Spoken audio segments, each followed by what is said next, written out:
3008, distribution 1 litre de PureTech, craquelé, 69 000 km, 5 ans. Donc on n'est même pas arrivé à l'échéance constructeur, hein. Les nouvelles échéances, elles n'ont même pas été jusqu'au bout.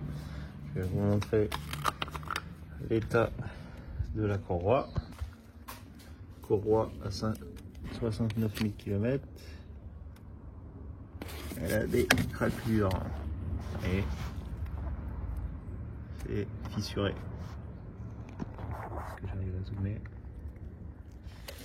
Normalement on les voit bien. Voilà. On voit que c'est pas des petites fissures.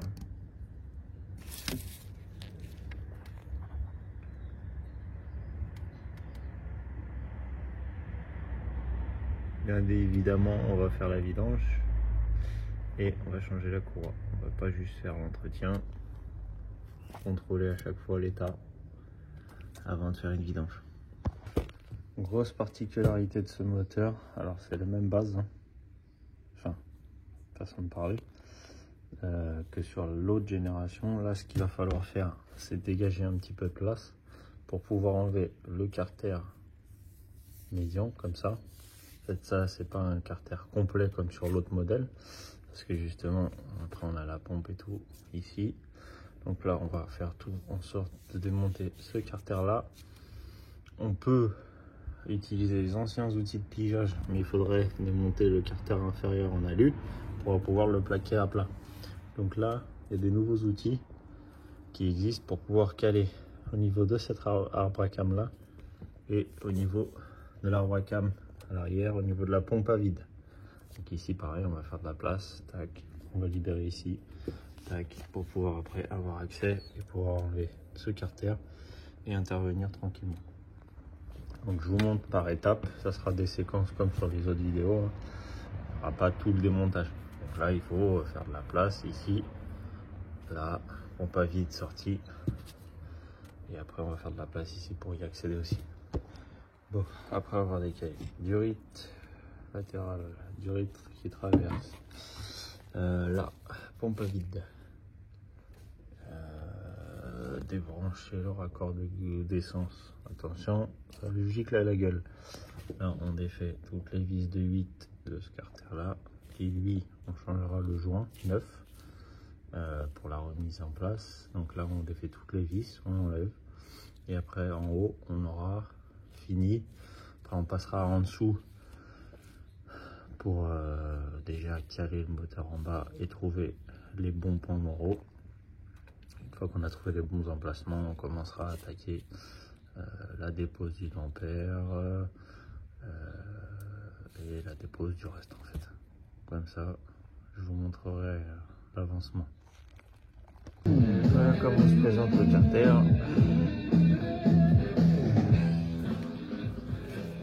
Ici, on a notre courroie bien craquelée, fissurée.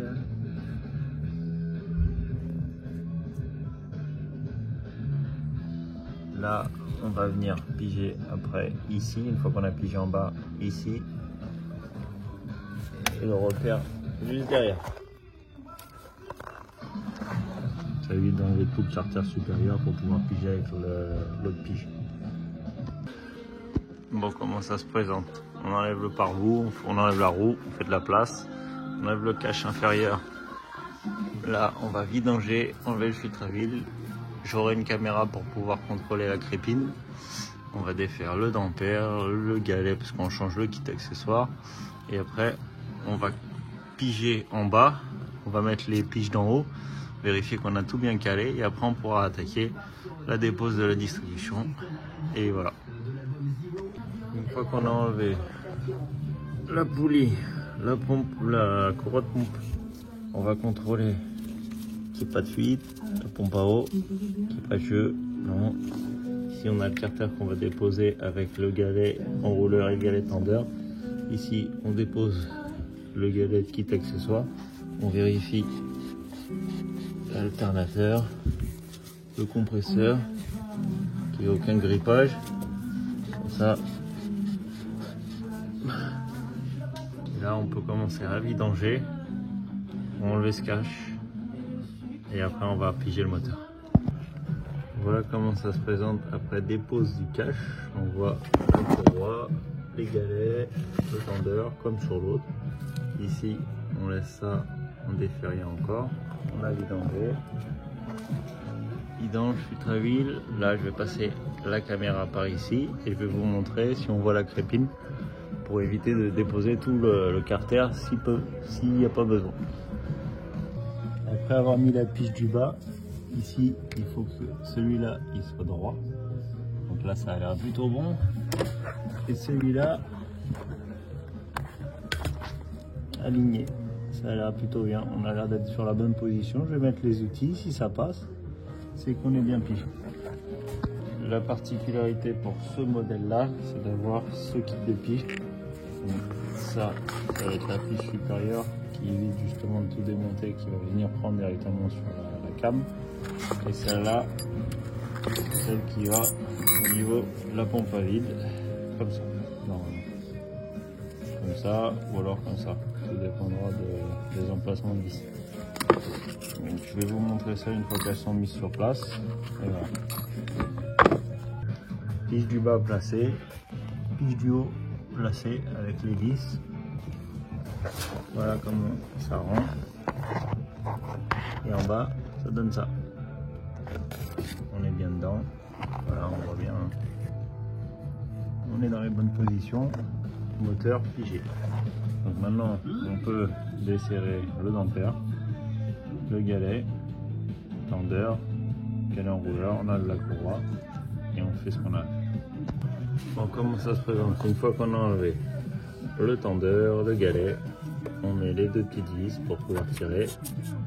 On va venir tirer notre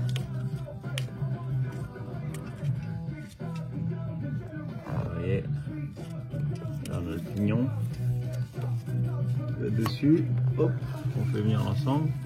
Cette pièce là de toute manière elle est clavetée, vous voyez, à cet endroit là on a une petite lavette, voilà. Mais après ici sur le pignon elle bouge, vous voyez, pour pouvoir mettre la courroie comme on veut. Et le pignon qui est vissé, il est claveté, voilà, comme ça le pignon lui peut se mettre un peu comme il veut.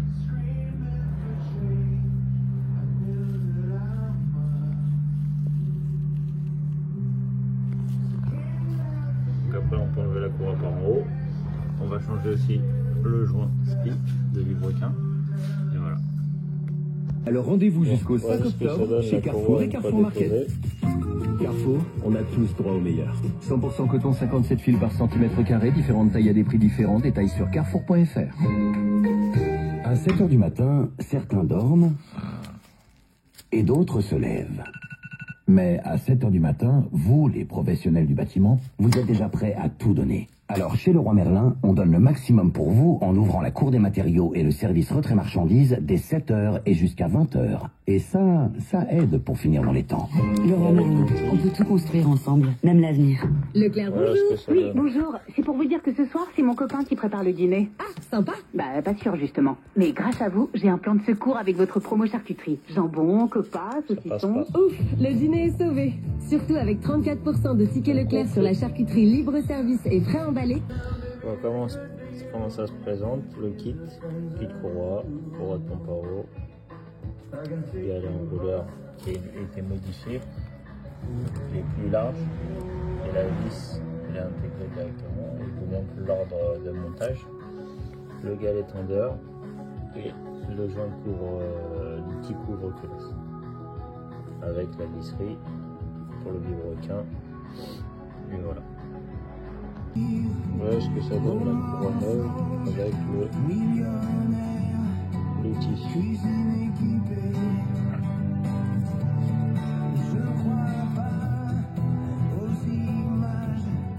Ça rentre tout seul. Courroie neuve remise en place. Donc là j'ai enlevé la bague d'étanchéité. On va remettre le pignon, le galet, l'enrouleur et après on mettra la bague d'étanchéité après avoir serré. Mise en place des galets Alors je les ai approchés, hein, je les ai pas serrés encore. En bas on voit que on est bien dedans. On va voir là-haut.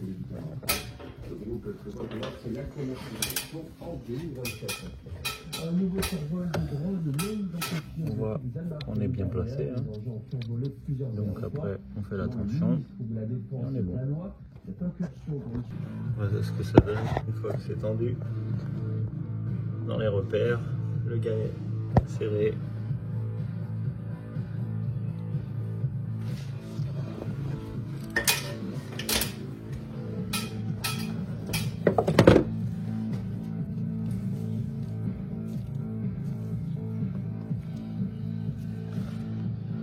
On peut enlever les piges et faire 2 tours moteur.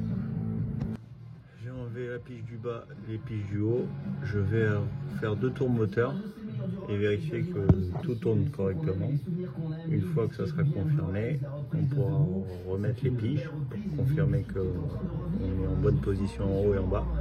Et à ce moment-là, on pourra remonter le joint, on pourra serrer la vis centrale bien correctement et remonter en haut. Mise en place des joints neufs. Tac. Et là, on va mettre le joint spi vibrequin. Le calage a été contrôlé. On a refait plusieurs tours moteur et tout se passe bien. Mise en place du joint spi. On remet le cache d'étanchéité. On va remettre le galet tendeur de courroie. On mettra le damper avec la courroie de pompe à eau. Une fois que tout le bas est remonté, on remet filtre à huile, bouchon de vidange neuf avec joint de bouchon neuf. Et après on remonte là-haut et on fait ce qui reste là-haut. Remise en place filtre à huile, bouchon neuf, carter, joint spi remis en place. On met le damper, le galet de kit accessoire, la courroie de pompe à eau et on peut remettre la courroie de kit accessoire et après on remonte là-haut. Remise en place, galet de kit accessoire, courroie accessoire et courroie de pompe à eau. Bon, carter serré, durite remise en place, durite remise en place, durite remise en place, nettoyage des petites traces d'huile, bobine remise en place aussi, raccordement durite d'essence, des petites fiches, des pompes à vide et tout et tout. Maintenant on remet l'huile. L'huile, je vais vous montrer le grade, c'est un nouveau grade. L'huile préconisée constructeur maintenant. Elle a la référence Stellantis FP09 55 53 5/03 et ils ont changé maintenant, elle est en 530. On fait des modifications. Est-ce que ça change grand chose? Je pense pas, mais bon, c'est cette référence, l'actuelle. Premier démarrage. Le remplacement de courroie.